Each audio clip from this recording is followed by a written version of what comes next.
உங்களுக்கு நிம்மதி உண்டாகுவதாக. தேவனுடைய இரக்கங்கள் அதிகமாவதாக. தேவன் என்ன சொல்கிறாங்கன்னா, சகலத்தையும் திருப்பிக் கொள்வாய். 1 சாமுவேல் 30:8. நீங்கள் எல்லாத்தையும் திருப்பிக் கொள்வீங்க. எதெல்லாம் தொலைச்சிங்களோ, எதெல்லாம் இழந்தீங்களோ எல்லாமே ஒரு குண்டூசி விடாமல் அத்தனையும் திருப்பி வாங்கிப்பீங்க. தேவன் திருப்பி தருவார். திருப்பி தரப்போகிறது நம்ம தேவன். அவர் திருப்பி தந்துடுவார். எல்லாமே போச்சு, இது போச்சு, அது போச்சு, அவ்வளோதான், முடிஞ்சிச்சு என் வாழ்க்கை, அவ்வளோதான், அவ்வளோதான், என்ன பண்ணுறது அப்படின்னு கவலைப்படுறீங்களா? என்ன பண்ணுறது, இதோட என் வாழ்க்கை முடிஞ்சிருச்சு அப்படின்லாம் நினச்சிட்ருக்கீங்களா? இல்லை, அத்தனையுமே தேவன் திருப்பி கொடுக்குறாரு. எல்லாமே திரும்பி வருதுங்க. அதனால் நீங்கள் கவலைப்படாதீங்க, சரிங்களா? அதாவது நம்ம நிம்மதியை இழந்திருப்போம். நிறைய பேர் நிம்மதியை இழந்திருப்பீங்க, ஆரோக்கியத்தை இழந்திருப்பீங்க, அது மாதிரி சொத்தை இழந்திருப்பீங்க, நகையை இழந்திருப்பீங்க, நிறைய இழந்திருப்பீங்க. நிம்மதியை இழந்திருந்தா எந்த போலீஸ் ஸ்டேஷன்லையாவது நம்ம கம்ப்ளைண்ட் பண்ண முடியுமா? ஆரோக்கியத்தை இழந்திருந்தால் எங்கேயாவது ஸ்டேஷன், போலீஸ் ஸ்டேஷனில் போய் கம்ப்ளைண்ட் பண்ண முடியுமா? முடியாது. இதெல்லாம் யார்கிட்ட சொல்லணும்? தேவன்கிட்ட தான் சொல்லணும். தேவன் தான் அந்த நிம்மதியை திருப்பி தருவேன் என்று சொல்கிறாரு. தேவன் உங்கள் ஆரோக்கியத்தை திருப்பி தருவேன் என்கிறார். வேறு ஏதாவது இழந்தீங்களா? போலீஸ் ஸ்டேஷன் கண்டுபிடிச்சி தரலன்னா கூட பரவாயில்ல, தேவன் உங்களுக்கு ஒரு குண்டூசி விடாமல் எல்லாத்தையும் கொடுத்துருவார், சரிங்களா? ஐயோ நல்ல உடம்பு இருந்துச்சுங்க, அதை இழந்துட்டேன், திருப்பி தருவார். அவ்வளோதான். அப்படியே அதே ஆரோக்கியத்தோடு உங்கள் உடம்பை கொடுப்பாரு, நிம்மதியை கொடுத்துருவார். தேவன் அப்படி தான் உங்ககிட்ட சொல்கிறாங்க. அழுததுலாம் போதுங்க, வேதனைப்பட்டதெல்லாம் போதும், எல்லாமே நிறுத்திடுங்க. ஏன்னா இயல்பு வாழ்க்கைக்குள்ளே இனிமேலேருந்து போகிறீங்க. எப்பவும் நடக்கிற மாதிரி நார்மலாக போகும். அப்படி தானே அந்த வாழ்க்கையை எதிர்பார்த்தீங்க. ஐயோ நான் எப்பவும் மாதிரி எல்லாம் எப்பவும் செய்கிற மாதிரி என்னை செய்ய விட்டா போதும் தேவன், அதுதானே எதிர்பார்த்தீங்க.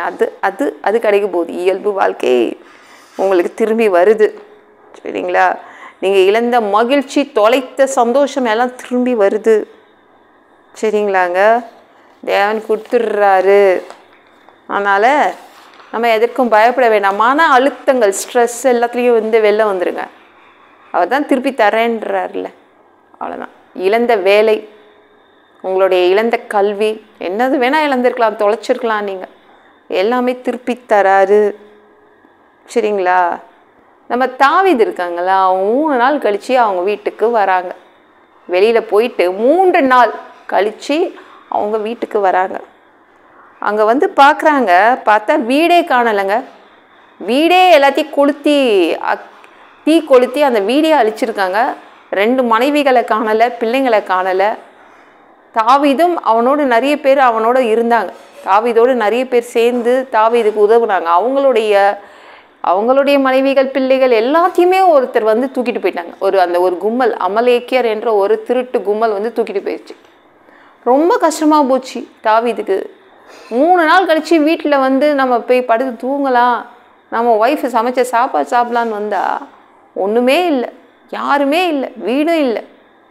அப்படியே உட்காந்து அழுதாங்க, எல்லாருமே சேர்ந்து அழுதாங்க. அந்த காலத்துலலாம், இந்த காலத்துலலாம் நகை வெளியில் போட்டுட்டு போனால் யாராவது எடுத்துகிட்டு போயிடுவாங்களோ, நகையை பறிச்சுருவாங்களோன்னு நினைக்கிறோம்ல. அந்த காலத்தில் மனிதர்களை திருடிட்டு போயிடுவாங்கங்க. மோசமான காலம் அந்த காலகட்டம்லாம். மனிதர்களை திருடிடுவாங்க. இப்போ நம்ம யூதாஸ் காரியத்து கூட ஒரு திருடன், அவன் எந்த திருடன் பாருங்களேன், அவன் வந்து மனிதர்களை தான் திருடி விற்றுருப்பான் நான் நினைக்கிறேன். யாரை திருடி விற்றான்? இயேசுவை திருடி விற்றான். யூதாஸ் காரியஸ் ஒரு மனித திருட்டு பயலாக தான் இருந்திருப்பான். அதனால தான் இயேசுவை திருடி விற்றுட்டான். நிறைய பேர் அந்த காலம் அப்படி. இந்த அமலேக்கியரும் அப்படி தான். எல்லா மனைவிகளையும், பிள்ளைங்களையும், பெரியவர்களையும், முதியோர்களையெல்லாம் திருடிட்டு போயிட்டாங்க. எங்கே போனாங்கன்னு தெரியாது, எங்கே இருக்கிறாங்கன்னு தெரியாது. போய் அழுது முடிச்சுட்டு தேவன்கிட்ட போய் கேட்குறான் தாவீது, இந்த மாதிரி நான் பின்னாடி போட்டால் அவங்கள ஃபாலோ பண்ணட்டா?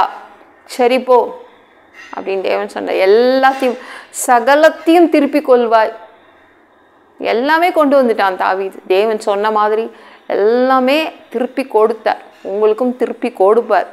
அதனால் இனிமேல் மன அழுத்தத்தோடு உட்காராதீங்க, என்னெல்லாம் இழந்தீங்கங்க, என்னெல்லாம் இழந்தீங்க, என்னெல்லாம் நீங்கள் உங்களுக்கு தொலைஞ்சு போச்சு, அத்தனையும் கொடுக்குறாரு.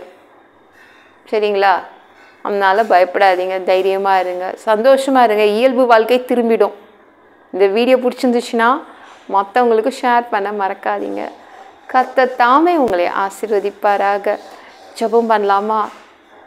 உங்கள் பிள்ளைங்க உங்கள் பாதத்தில் வந்திருக்காங்க. சாமி இரக்கம் செய்யுங்க, இறங்குங்க. அப்பா சாமி, நீங்கள் உங்கள் பிள்ளைங்க இழந்த அத்தனையுமே, தொலைத்த அத்தனையுமே திருப்பி கொடுத்துட போகிறீங்க. நன்றி அப்பா.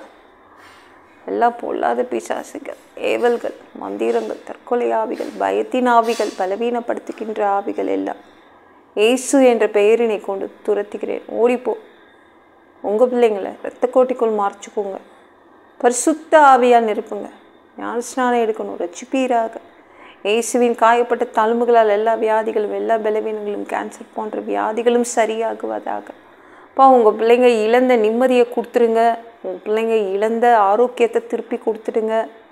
மனிதனாக பிறந்தா ஜீவ புஸ்தகத்தில் பேர் இருக்கணும். அப்படி இல்லைன்னா அந்த மனிதனை பிடிச்சி நீங்கள் நரகத்தில் தள்ளிடுவீங்க. அப்பா, தீ எரிகிற இடத்துக்கெலாம் நாங்கள் போக மாட்டோம். எப்படி வாழ்கிறது அங்கெல்லாம் போய்? எங்களை நீங்கள் பரலோகத்துக்கு அனுப்புங்கப்பா. அங்கே போக ரொம்ப ரொம்ப ஆசைப்படுறோம். அடித்து உதச்சி திருத்தி எங்களை பரலோகத்துக்கு அனுப்பிடுங்க. சாமி உமக்கு நன்றி அப்பா. உங்கள் திரு ரத்தத்தை கொண்டு கழுவப்படாத பாவங்களை நல்லா கழுவி எங்களை பரலோகத்துக்கு அனுப்பிடுங்கப்பா. எந்த இமைப்பொழுது நீங்கள் இந்த பூமிக்கு வரப்போறீங்கன்னு நாங்கள் இயேசுவை வணங்கி வணங்கி காத்துட்ருக்கோம்பா. இப்போ சுத்தமாக வாழ்ந்து காத்துட்ருக்கோம். அந்த இமைப்பொழுது உங்களுக்கு ஒப்பான ஒரு உடம்பு கிடைக்கும். அதை பெற்றுக்கொண்டு நாங்கள் அப்பா மதிய வானத்தில் இருக்கிற உங்களை சந்திக்க வருவோம். அந்த வாய்ப்பை நாங்கள் இழந்துடக்கூடாதுப்பா. பாப்பா, சுத்தமாக வச்சுக்கோங்க. அந்த கிறிஸ்து ஆட்சியிலெல்லாம் விட்டுட்டு போயிடாதீங்க. இந்த பேய் நடத்தும் 7 வருட ஆட்சியிலெல்லாம் எங்களை விட்டுட்டு போயிடாதீங்கப்பா. சாமி, பசுத்தமாக வாழ்கிறதுக்கு கூட உங்கள் உதவி தான் தேவைப்படுதுப்பா. 3வது தடவை இந்த பூமிக்கு வருவீங்க. 1000 வருடம் இந்த பூமியை ஆட்சி செய்வீங்க. அந்த காலகட்டத்திற்கும் எங்களை கூப்பிட்டுக்கோங்க. எல்லாம் வச்சு ஒப்பு கொடுக்குற இயேசு மூலம் ஜெபம் கேளும் பிதாவே. ஆமென். நாளைக்கு பார்க்கலாம்.